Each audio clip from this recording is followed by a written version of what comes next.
Frome Technical are among Western high schools to benefit from the Guardian Group Shine 5K and 10K in Trinidad and Tobago, which gave more than $2 million to assist with repairs following damage caused by Hurricane Melissa. Dorset Taylor, principal of Frome Technical, says that the contributions will make a significant difference.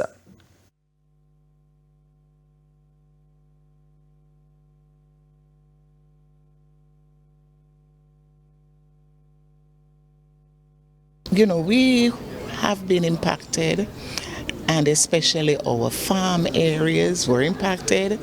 And I must really appreciate the collaboration with our stakeholders, the business partners. They have really been helping us. And see today, look at what we're experiencing today with Guardian, NET, and the Ministry of Education.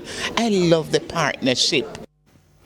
Greer Can, Group Chief Operating Officer at Guardian Group, emphasized the organization's commitment to supporting vulnerable communities.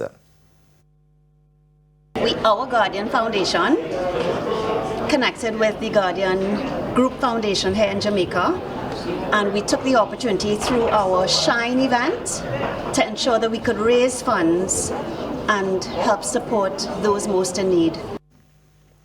Last year, the initiative contributed over 780,000 Trinidad and Tobago dollars, approximately 1.8 million Jamaican dollars, towards education, wellness, protection, and youth development programs.